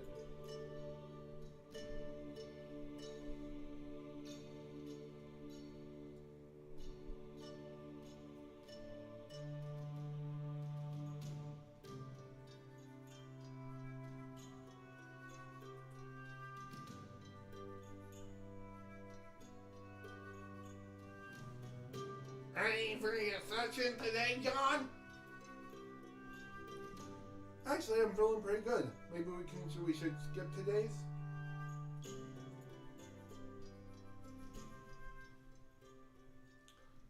You should know better than that. If you stop the treatment that's making you feel better, you might have another relapse. No, you're right. Sorry. Don't be sorry. Just lie down and take a load off. So, how have you been doing lately? Well, I'm okay, I guess.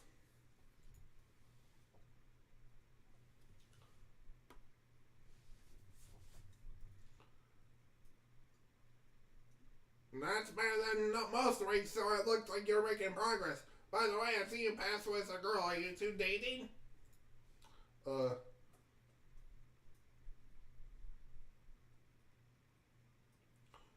I think I'm up, but it's complicated.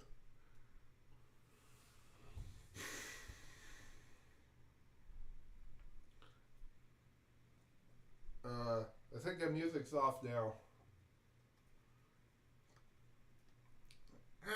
Well, I know how things can be at your age, but I should ask, you've avoided relationships before now. I also have to ask another question. Have the two of you been intimate?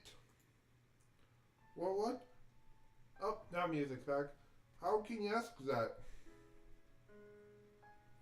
I'm not teasing you. It's a very serious question. You better not be leading up to give me a lecture about safe, passionate hugging or abstinence or anything. Because sometimes I might replace some words with other words. You know, the passionate hugging part was like someone. Yeah, guys, sometimes it was because I wanted to ask about like some other words, alternatives, other than I wanted to say the real word. So I should take that as a no. Yes, I mean no. We haven't done anything like that. It's good to hear that you're at least expressing the interest. Koitek got back to me about Erosipan, and it's still decades from viability. So we don't have a solid option for, I don't know how to pronounce that word, libido issues? Libido issues? Can we talk about something else, anything else? Sorry to make you uncomfortable, John, but I do need to be concerned about your welfare in all respects. To the end, I need to ask one more question. Has the girl ever displayed any strange behavior or act tendencies? But that's like, what kind of behavior? Well, for example, fixation bordering on serious OCD, maybe violent tendencies, mood swings. Those are pretty specific symptoms. Is something wrong? No, just covering the bases. I can't believe you would think that the guy saying about Lizzie. Oh, I can't believe you'd think of that kind of saying about Lizzie.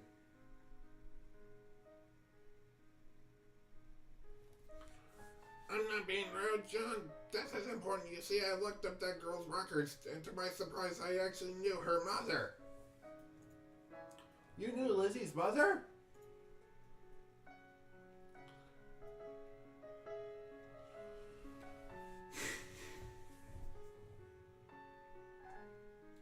Yes, Abby Doss took part in one of our early clinical trials. She was one of the women who had to be removed from the study when we learned that she had lied about being pregnant at the time.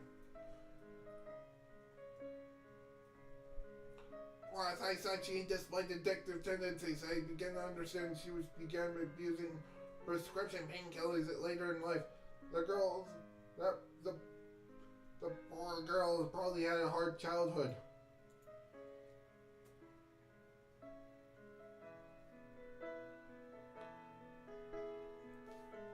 So anyway, I just hope that girl just turned out alright. Any drugs while someone is in utero can have long-term impacts. I'm glad that turned out normal. I don't think it actually turned normal.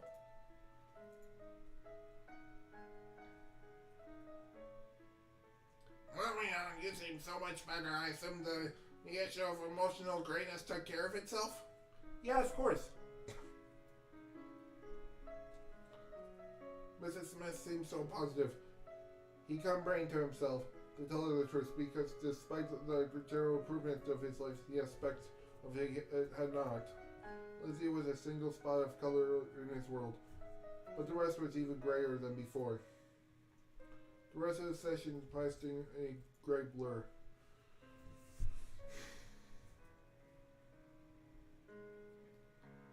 When it was over, John was in a strange mood. He felt a little better, but not much. Usually after a therapy session, he floated in an empty tranquility, but now his mind was racing. He impatiently sat through his next class, but his mind was on what Mrs. Smith had said about Lizzie's mother. Could that be part of the reason for instability? When he had a free period, John decided to head straight to the library to try to look up past incidents. It was hard to find information on Koitek's old trials. But when he eventually gave it a look at the microfilm, he actually found some relevant articles. He knew that Lizzie had been born in 1972. He was able to skim back to around the time she had been born. He actually found the birth announcements in the local paper easily, but for the rest of you left searching aimlessly through shitty local articles.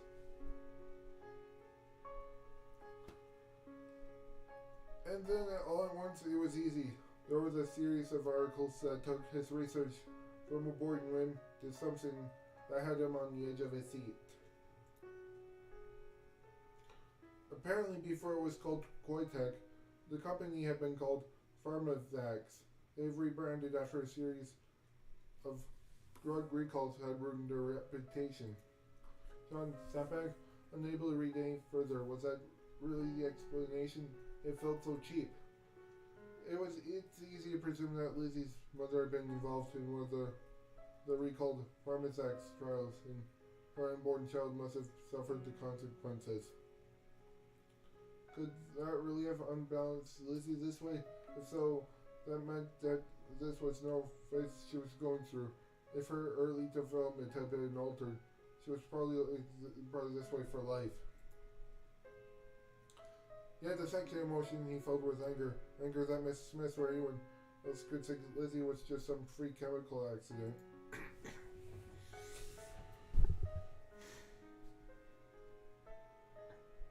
Yeah, I'm gonna switch it to blue for now. It was too much for Lexus Born that had been. Oh, he heaped on him for his depression. Whatever her problems, Lizzie was a person who deserved respect. The respect for before anything else. Depression quickly followed on the heels of his anger. Unable to deal with any more of those thoughts, John just walked out without even replacing the microfilm. Imagine what that is.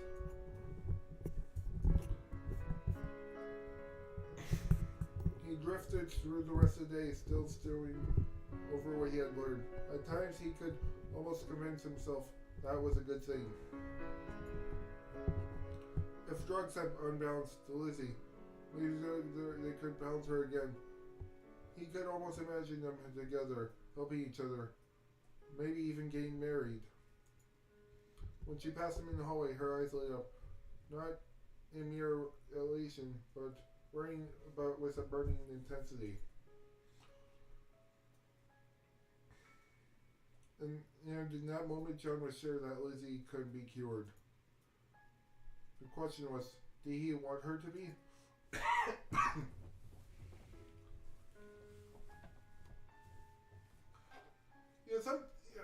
Maybe I'll talk at the end of the video when I'm about to be done. But several days later, as they were leaving school, Lizzie caught up with him with an odd look on her face.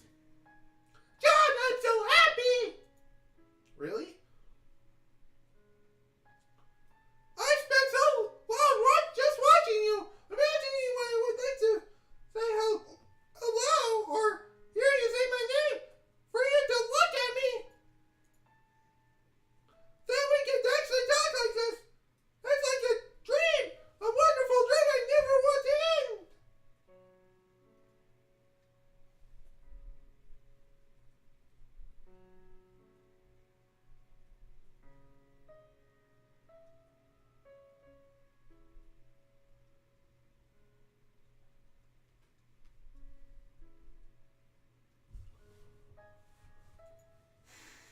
I'm happy that I met you too, Lizzie.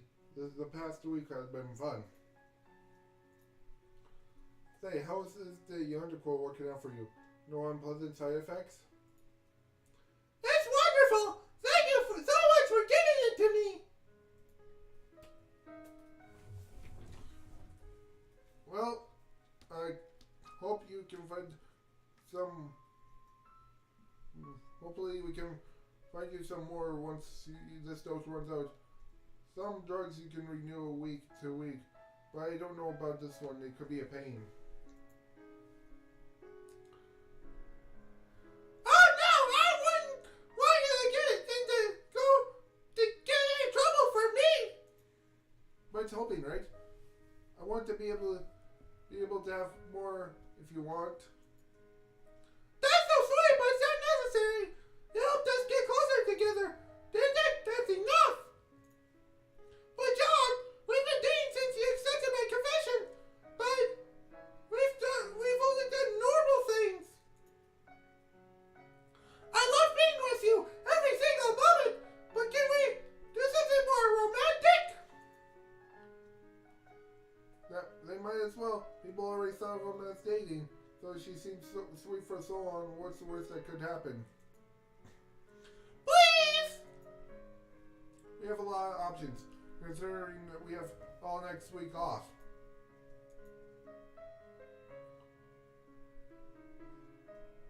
But we don't have to wait long about. We planned something for Friday tonight. I don't have a car to pick you up, but I can take you to a nice restaurant. Ah, yes, yes, yes!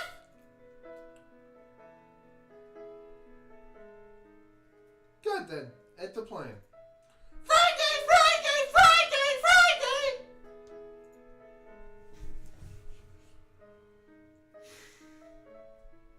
Yeah, another thing, like, yeah, sometimes voice acting can be hard on your voice box or something. I'm surprised I can still voice act for long periods of time.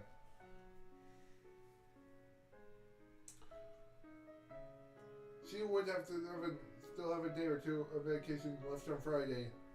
John figured she would stay stable. Maybe the day would leave her happy enough that she changed her mind about staying on her meds. No matter what mistakes her mother made, maybe Lizzie could be stable with the right treatment. John really thought this could work out between them.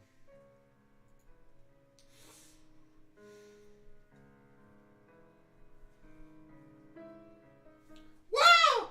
John, this place is so nice!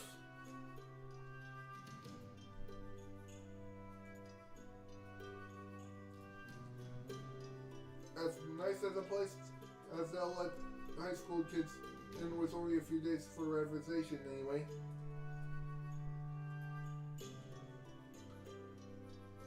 When I asked for a romantic place, I never dreamed it to be this romantic. I got not dressed up enough for this. This is the kind of place you take someone to propose.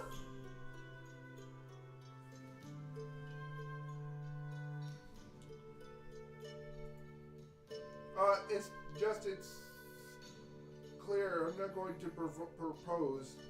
Well, remember this is a good place for it. John could only hope that there was a place that would be nice. All he knew about that his parents said it was nice back when they were together.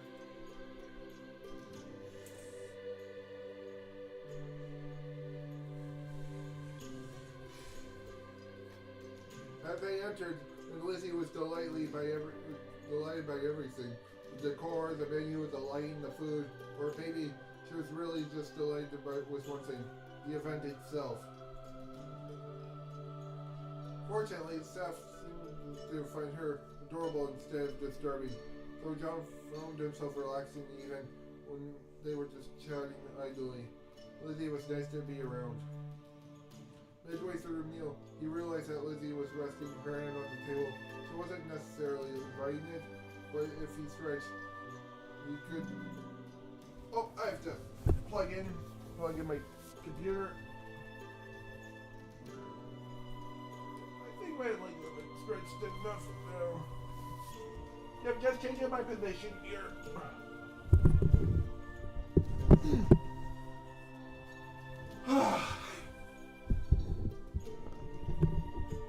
Sometimes it's nice to...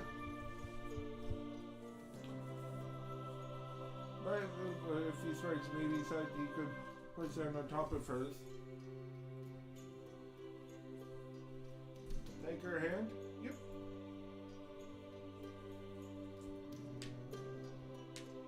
Lizzie's eyes went wide when he touched her. For a moment of just staring as if he couldn't believe it. Give me a moment.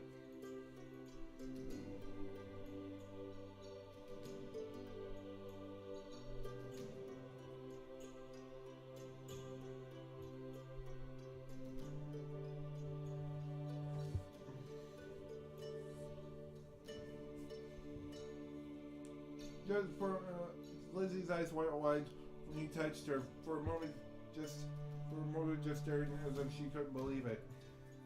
After a moment, she gave him a brilliant smile and placed her fingers through his.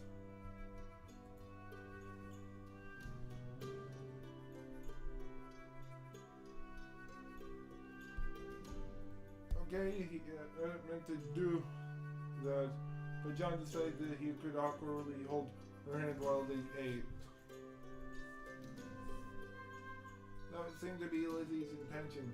She actually wasn't getting a lot eaten, since she didn't talk with her mouth full and listened rapidly whenever he talked. But at least she seemed to be having fun. After a while, Lizzie patted at her mouth with her napkin in sudden satisfaction. She didn't let go of his hand though. That was wonderful! Absolutely wonderful! Yeah, it's all really good. Not the food, the date! Oh, I've made you talk so much, you haven't gotten to eat very much. That's okay, No, I'll be quiet and watch you while you eat. So, Lizzie, how about you tell me where you live? Oh, it isn't too special, just a house. Do you live with someone? I know not your parents, but some other relative? No, just me. Abby inherited the house, I think. And she didn't manage to sell it off when things got bad. Abby? My mother, she was a noble woman. I don't want to talk about her. It's a nice enough house, I suppose. Abby wrecked a lot of it, but being able to repair it was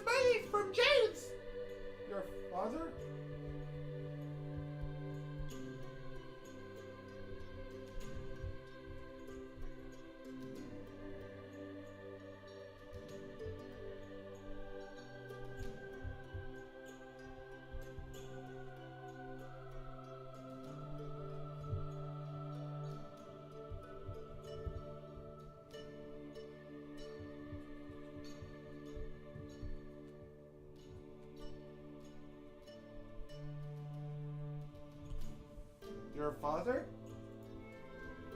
I guess, but he never cared enough to meet me. Hermes always complained about him, and the checks don't always come. But I don't want to talk about that. It's so horrible, isn't it? People who can't even pretend to be in love, just staring to each other. That's not what I want. No. When I fell in love with you, I knew it would last forever. Would it be nice for us to get a house together? Maybe even build one? Oh, so many choices I can't decide. But I want it to be something we can choose together, not something we inherit. Some place where we want to live together forever. Okay, I'm starting to think my high-pitched voice is starting to lose its strength now. Maybe a big house, big enough so we can have lots of nice windows, but also rooms where no one can see us, baby, and maybe even a fountain.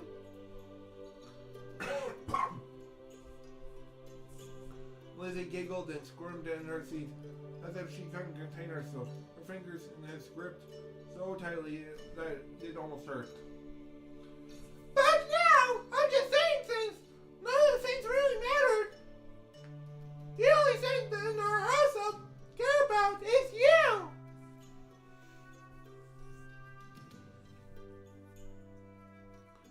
It was the longest he had yet gotten her to talk about herself or her goals. And while it was pretty focused on him, he didn't mind hearing the details. That's a very nice image, Lizzie. Oh, I'm glad you think so. And you finished your food. That sounds to be wonderful. But can we go now? Can we? Only slightly worrying about what she was thinking, John paid the bill, trying to not wince, and they left the restaurant. They got onto the bus and Lizzie never let go of his hand the entire time. He began to wonder when she was going to actually let go. And she was leaning her head against his shoulder. This feels so nice. Yeah, it does. Really? You enjoyed tonight? I did. It's not often I hear you talk about things you want, other than me. I think I will save it here. Now I'll quit. Yep. I hope you all enjoyed this live stream. At least now I learned lots of new stuff. That I will do a recap in my next live stream. Anyway, I hope